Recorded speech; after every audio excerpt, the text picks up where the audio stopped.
Je vais revenir avec plein de petits tips, plein de petits trucs à la maison. Salut Léa, aujourd'hui je t'amène sur une table étoilée, une belle table au Puy-en-Velay. Et en plus c'est des jeunes, Johan et Célia. Je t'amène au Chamerlinck. Salut Anthony, ça va? Ça va bien? Ouais. Et ben aujourd'hui on est dans un célèbre établissement du Puy et on vient rencontrer Johan qui va cuisiner un plat avec un de nos produits. Bienvenue en cuisine.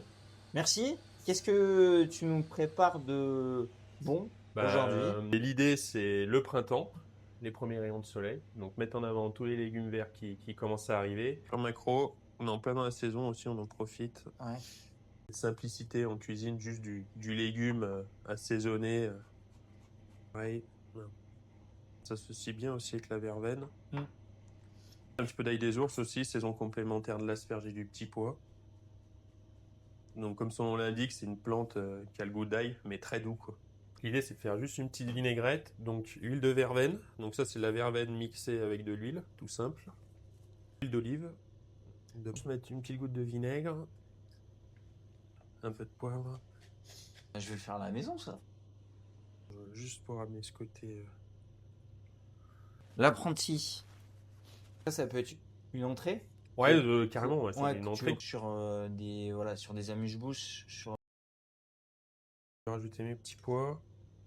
C'est bon. Donc dans l'eau, on met toujours du sel. Ok. Et la petite astuce, c'est qu'on met du bicarbonate aussi dedans. Ça permet de garder la couleur. Dans ton eau de cuisson. Dans l'eau de cuisson, ouais. Mm. En fait, si tu veux pas saler ton eau, tu mets du bicarbonate, ça a la même action que le sel. Ok.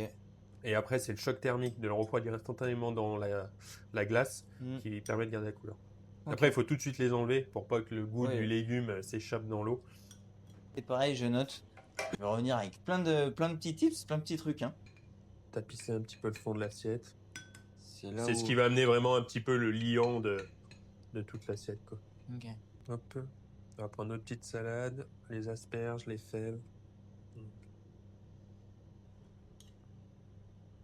Je prends un petit côté. J'ai juste cuit ce qu'il fallait, là. Ah oui. En fait, j'aime bien aussi avec la verveine. C'est pas craquant. Non, mais c'est pas non plus C'est sans pas, texture, non, quoi. c'est pas mou. Donc c'est une infusion de verveine. Ok. À l'intérieur, il y a 10% d'alcool et il y a 20% de tonique. Ah oui. Donc Là, c'est vraiment aromatique. ouais, On ressent vraiment la feuille et ouais, c'est peu sucré. petit sorbet. Ça, on terminera juste une petite vinaigrette. On a une assiette qu'on a envie de déguster au printemps, quoi. Ah, exactement. Je me lance. Je t'en prie. Mm. Puis non, l'utilisation de la verveine, elle est vraiment complexe. Ouais. Ça reste une plante, quoi. Donc il y a toute l'aromatique qui est derrière. Ouais, très très bon. Et je crois que du coup, tu avais une anecdote sur vraiment la verveine, la liqueur de verveine, de comment tu l'avais découvert chez nous. Ouais. Enfin, découvert pas chez nous, mais. Pas découvert chez dans vous, la mais verveine. on a découvert la vertueuse. Ouais. Justement, c'était chez Quentin. Voilà. C'était la première fois qu'on est arrivé en Haute-Loire.